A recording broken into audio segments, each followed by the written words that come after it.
Dear students, अस्सलाम वालेकुम। आज हम अपना मैथ का एक नया टॉपिक पढ़ेंगे।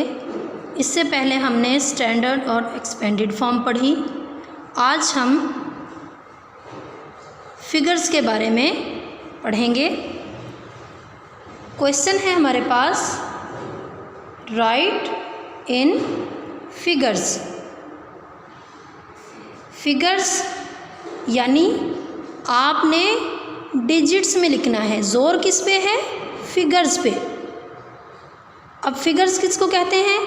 जो हमारे पास काउंटिंग होती है, डिजिट्स वाली काउंटिंग, उसको हम फिगर्स कहेंगे। इसमें आपके सामने स्पेलिंग्स में रकम दी हुई है जिसको हमने डिजिट्स में लिखना है। सबसे पहले देखते हैं, इसके लिए आपको ये चीज़ें, इनके स्पेलिंग और ये पढ़ना आना चाहिए। सबसे पहले लिखा है SEVEN 7, HUNDRED 100, ELEVEN 11 711। इसको आपने बस डिजिट्स में, फिगर्स में लिख देना है। 711। अब 100 आ गया तो इससे आपको पता चल जाना चाहिए कि हमारे पास 3 डिजिट्स में अमाउंट होनी चाहिए। अगर 3 डिजिट्स में लिखेंगे तो ही वो ठीक होगी, क्योंकि 100 का वर्ड आ गया। 711। नेक्स्ट है 385। फिर से हमारे पास 100 में अमाउंट है, तो इसका मतलब है कि हमारे पास 3 डिजिट्स होने चाहिए। तो सबसे पहले 300 लिखा हुआ है तो 300 का 3 लिख देंगे। 85, 80 का 8 लिख देंगे और 5 का 5 लिख देंगे। ये बेटा सॉल्व करना मुश्किल नहीं है, ये आप लोगों के पास स्पेलिंग्स में मौजूद हैं, आपने सिर्फ इनको हिंसों में लिखना है। नेक्स्ट है 49। 2 डिजिट्स हैं, इसका क्या मतलब है कि हमारे पास अमाउंट टेंस में है, तो 2 डिजिट्स आएंगे। इधर भी क्या लिखा हुआ है? 40 का पहले 4 आ जाएगा और 9 का 9, 49। आगे है 510। फिर से हमारे पास 100 की अमाउंट है। सबसे पहले 5 का 5 लिख दें और 10 मुकम्मल कर दें। 510। ये हमारे पास कितने डिजिट हो गए? 1 2 3। ये 3 डिजिट्स हमारे पास मौजूद हैं, तो ये हमारी रकम मुकम्मल हो गई 510। इनको इसी तरह डिजिट्स में लिखेंगे 510। डियर स्टूडेंट्स, नेक्स्ट हमारे पास टॉपिक है राइट इन वर्ड्स। अब ये बेटा जो हमने पहले फिगर्स का पढ़ा, ये उसका ऑपोजिट है। उसमें हमें इस तरह की काउंटिंग, स्पेलिंग्स वाली काउंटिंग दी हुई थी जिसको हमने फिगर्स में लिखना था, डिजिट्स में लिखना था। अब वर्ड्स में क्या होगा कि ये वाले डिजिट्स आपको दिए हुए हैं और आपने उनको अल्फाज में लिखना है।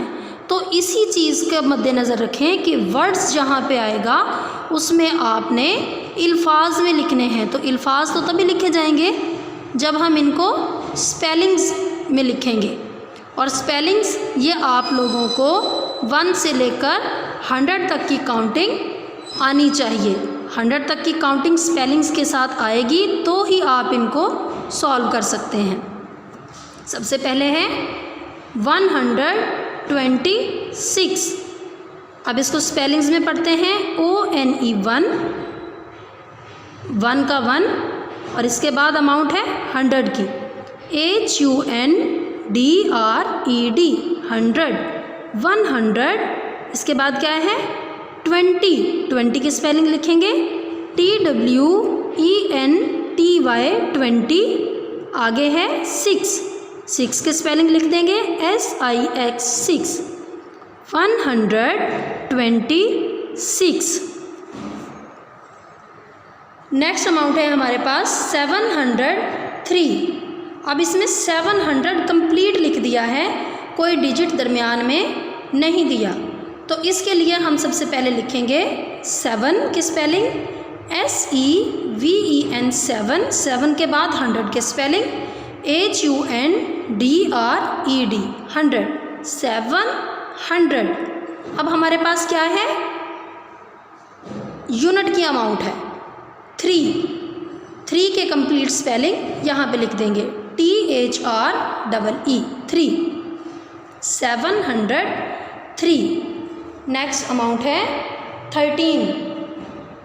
13 के स्पेलिंग कंप्लीट यहाँ पे लिख देंगे THIRTEEN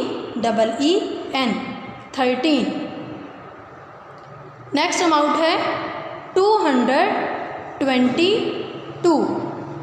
अब इसमें सबसे पहले 2 लिखेंगे TWO2 100 के spelling HUNDRED 100, 200 TWENTY 20, 220 TWO2 222। Next है 971, 9 के स्पेलिंग लिखेंगे NINE 9, इसके बाद 100, 3 डिजिट्स हैं तो हमें मालूम होना चाहिए कि ये हमारे पास 100 की अमाउंट है। तो 100 के स्पेलिंग लिखेंगे HUNDRED 100, 900 SEVEN 7TY 70, 1 के स्पेलिंग ONE 71, 971। जी तो डियर स्टूडेंट्स, उम्मीद है कि आप लोगों को अच्छे से समझ में आ गया होगा कि वर्ड्स में किस तरह से लिखते हैं और फिगर्स में किस तरह से लिखते हैं। छोटी छोटी बातों को अपने जहन में रखा करें। और बेटा, मैथ कभी भी सिर्फ सुनने से समझ में नहीं आता।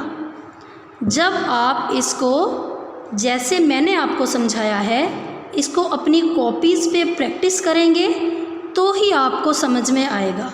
अब मैंने तो यहाँ पर 4 से 5 मिसालें दी हैं, लेकिन आप जो है अपनी कॉपीज़ पे अपने पास से अमाउंट लिखें, 100 में लिखें, टेंस में लिखें और फिर उनको स्पेलिंग्स में लिख के उनकी प्रैक्टिस करें। जब प्रैक्टिस करेंगे, अपने हाथों से चीज़ को निकालेंगे तो आप लोगों को इंशाल्लाह ये चीज़ें ज़रूर समझ में आएंगी। आज का लेक्चर मुकम्मल हुआ। इंशाल्लाह अगले टॉपिक में एक नया मौजू लेके आपसे मुलाकात होगी। तब तक के लिए अल्लाह हाफिज़।